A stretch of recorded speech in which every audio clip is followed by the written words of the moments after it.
Billahi mineşşeytanirracim. Bismillahirrahmanirrahim. Elhamdülillah ve salatu ve selamu ala Resulillah. Değerli arkadaşlar, Farsça Kıssahâ-i Kur'an dersimizin 12.sini yapmak üzere birlikteyiz. Kitabımızın tam adı Kıssahâ-i Kur'an, Tarih-i Enbiya, Ez Hılkat-i Adem, Ta Rihlet-i Hatem. Kur'an kıssaları, peygamberler tarihi, Adem'in yaratılışından Hatemul Enbiya olan Hazreti Muhammed'in vefatına kadar.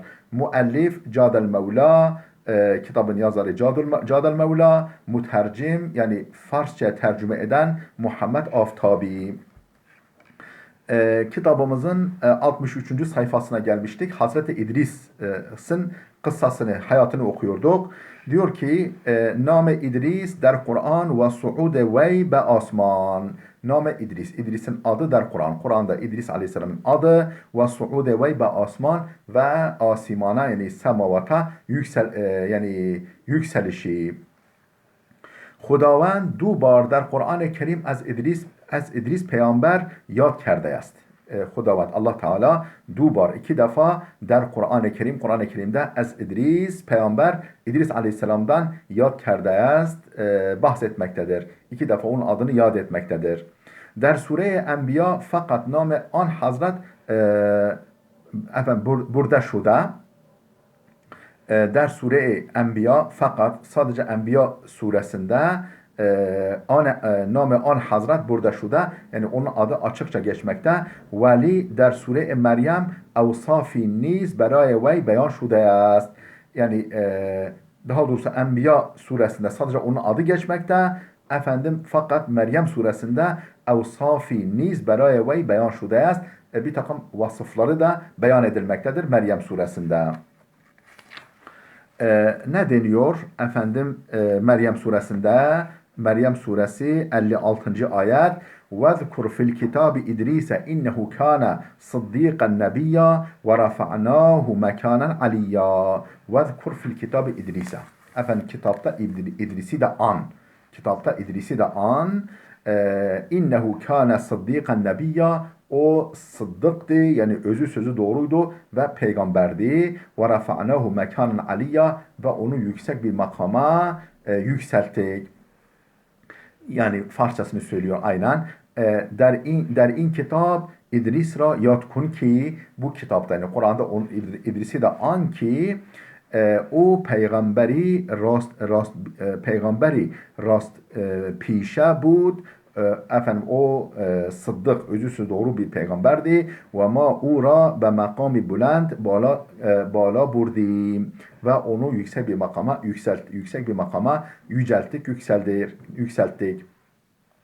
Der tefsir kısmeti payani in aya der tefsir kısmeti payani in aya bu ayetin son kısmının tefsiri konusunda ihtilaf ve nazari vücut darar. Farklı görüşler var.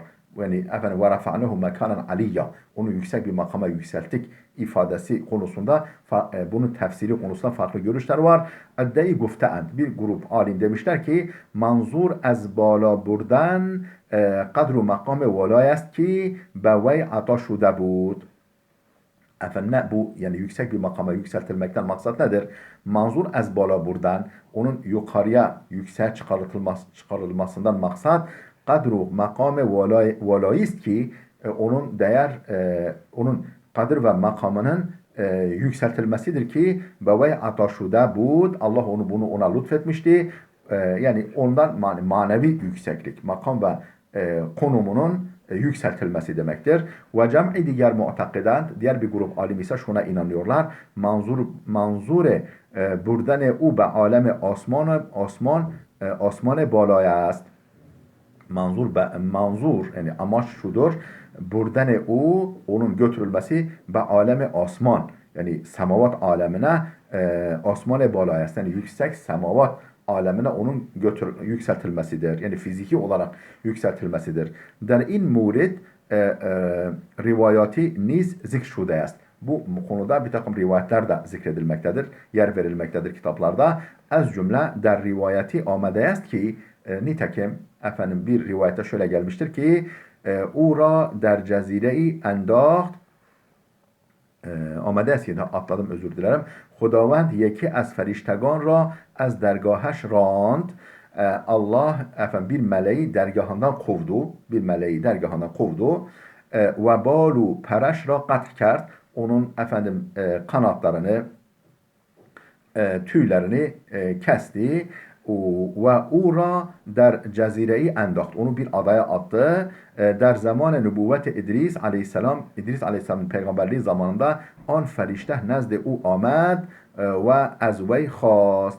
O melek İdris aleyhisselamın huzuruna geldi ve ondan istedi ki der zaman nübüvvet İdris ve khast ta آمرزشش را از خدا بخواهد ta ki onun affedilmesini Allah'tan istesin. Tabi bu Kur'an'da geçmiyor, sahih hadislerde geçmiyor.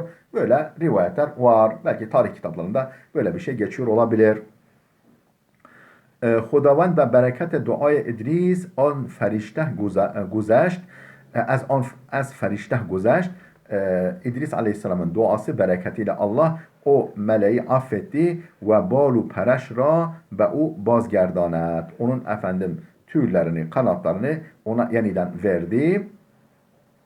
Ferişte be pas kumek İdris az o خواست تا چیزی طلب کند. Ferişte melek be pas kumek İdris Aleyhisselam'ın bu yardımından sonra az o خواست ondan istedi ki ta çizi talep kunet. Benden bir şey dile dedi o melek. İdris goft. İdris dedi ki ba yad melekul mevt zindagi ber men gavara nist. Efendim ba yad melekul mevt, melekul mevt'in yani ölüm meleğinin Azrail'in hatırlanması sebebiyle sürekli aklımda onun hatırlanması sebebiyle zindagi ber men gavara nist. Efendim hayatın benim için hayatın tadı yok. Yani hayatımın tadı yok. Yani ölüm meleğini hatırlıyorum. Mihahem be asman ravam ve ura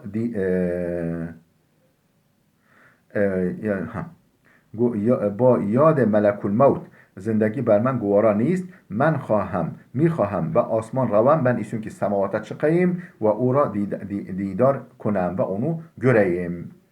فرشته İdris را تا آسمان چهارم برد و İdris aleyhisselam در آنجا ملک الموت را دید که متعجب. Efendim ferişte o melek İdris aleyhisselamı ta آسمان چهارم برد.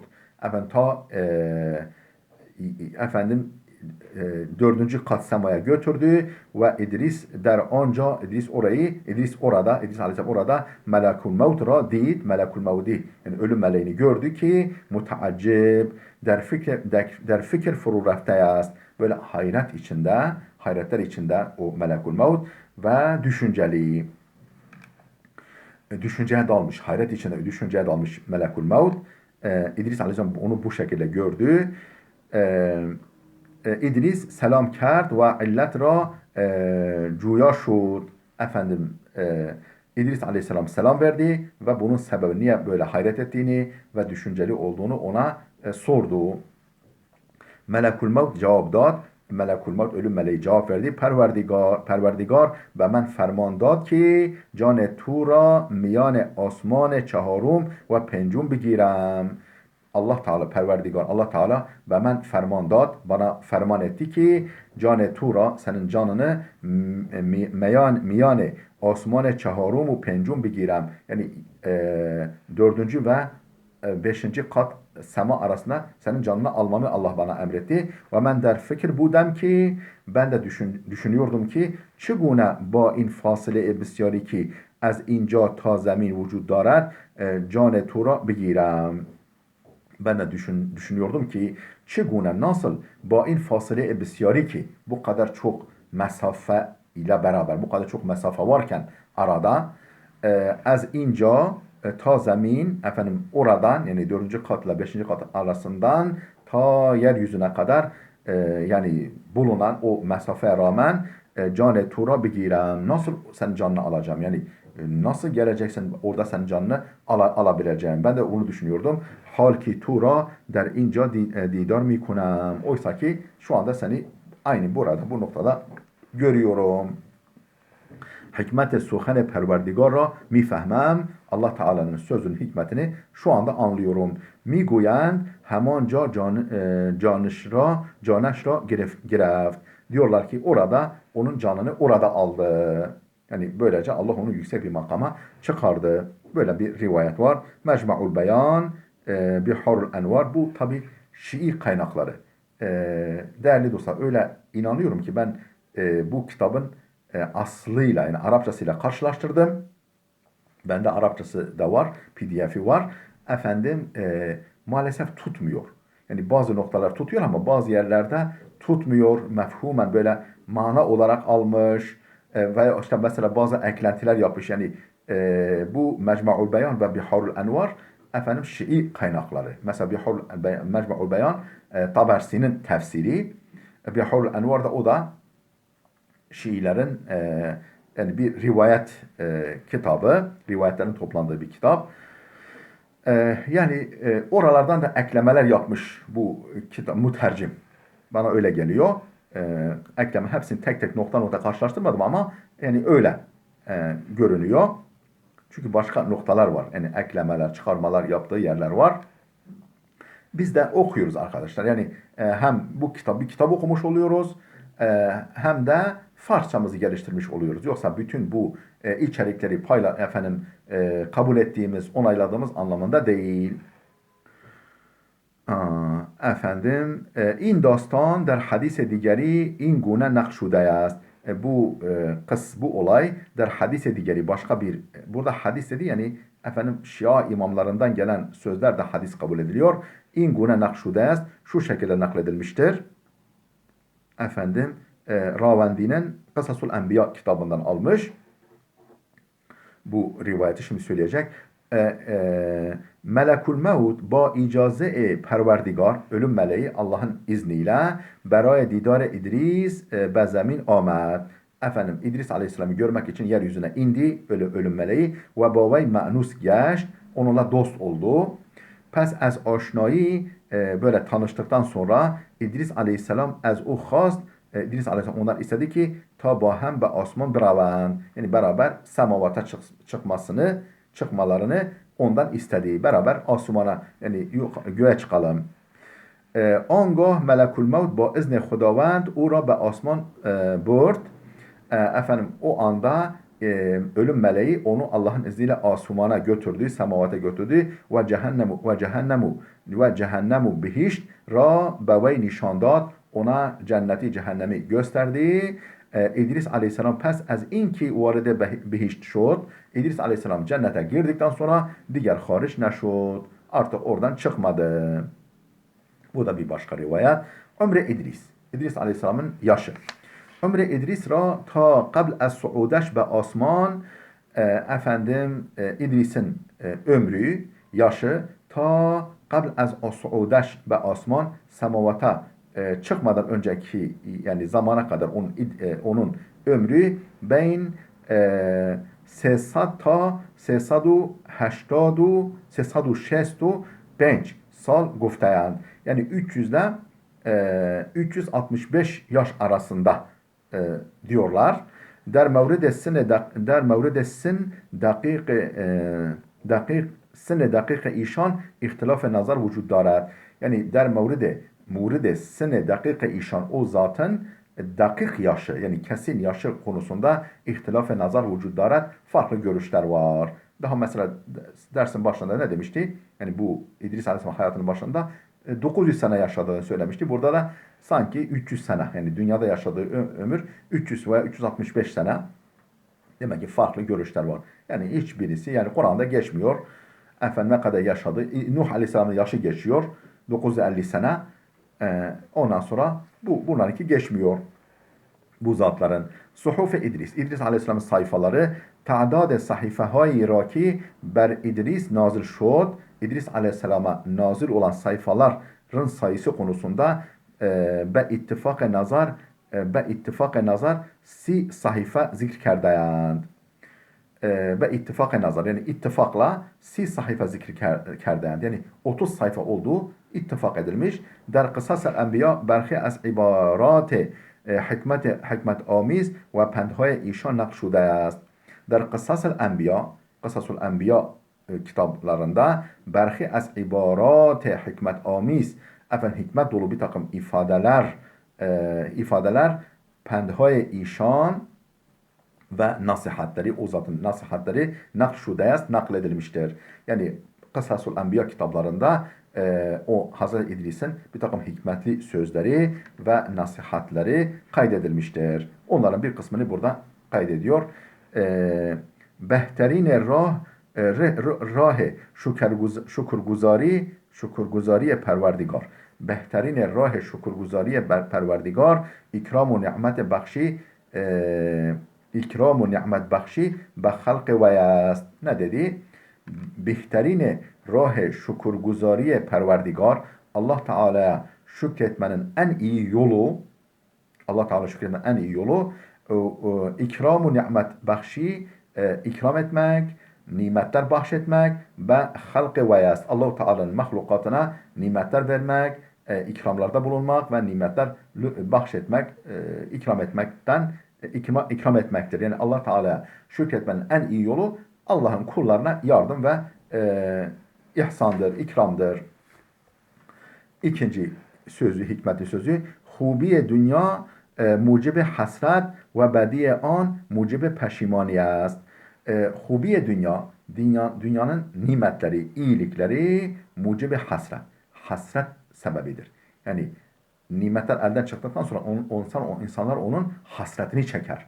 Yani nimet olursa daha sonra efendim yürek yarası olarak, hasret olarak kalır ve bediye an efendim dünyanın kötülükleri, sıkıntıları ise mucibe peşimaniyet, pişmanlık sebebidir. Yani kötülükler, insan kötülük yaptığı zaman pişman olur, iyilik yaptığı zaman yani dünya nimetleri gördüğü zaman da hasretini çekiyor. Her halükarda dünya sıkıntılıdır. 3. Az kasbهای pest بپرهیزید. Az kasbهای pest, yani kötü kazançlardan, kötü işlerden بپرهیزید.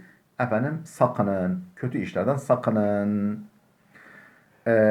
Dördüncü hikmet. Zindagi ve hayat can be hikmetu فرزانگی است. زندگی و حیات جان yani zindagi ve hayat can, yani canın yaşamı ve canın hayatı, canımızın canı, canımızın hayatı ne iledir? Be hikmetu ferzanegi است. Hikmet ve bilgelikledir. Yani canımızın canı, yaşam bulması, hayatımızın hayat bulması, kalbimizin canı nedir? Hikmettir ve bilgeliktir. Hikmet ve bilgelikledir. Beşinci hikmetli sözü. Kesi ki kanaat nedاشته باشد, kimin kanaati yoksa ve az hadd kefaf buguzeret, ve yetecek kadar rızkı geçerse, yaşayacak kadar, yetecek kadar rızkı geçerse ve kanaatkar değilse, hiç çiz o ra biniyazu sir nehvahet kerd. Hiçbir şey onu ihtiyaçsız ve tok gözlü yapamaz. Yani kanaat etmeyen kimsenin gözü de doymaz, ihtiyaçları da bitmez. Kesi ki kanaat nedاشته باشد, kimin kanaati yoksa, kim kanaatkar değilse ve az hadde kefaf buguzeret ve yetecek kadar olan rızkından öteye geçerse hiçbir şey ora bir niyaz, hiçbir şey onu ihtiyaçsız, vesir ve tok nehahetkar yapmayacaktır, yapamaz yani. Onun gözüne hiçbir şey dolduramaz.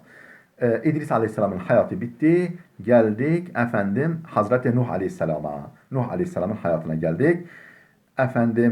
Bu Nuh Aleyhisselam'ın hayatı Sure-i Nuh Aleyhisselam suresinden, Nuh suresinden 1. ve 28. ayetler.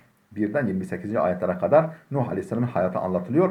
Burada birkaç ayet vermiş örnek olarak. Ama Nuh Aleyhisselam hayatının tamamı Nuh suresi 1. ayet 28. ayete kadar olan kısımda geçiyor. Bu ayeti meallendirelim. Hazreti Nuh Aleyhisselam inna arsalna Nuhan ila kavmihi, biz Nuh'u kavmine gönderdik. En enzir kavmeke efendim kavmini uyar diye.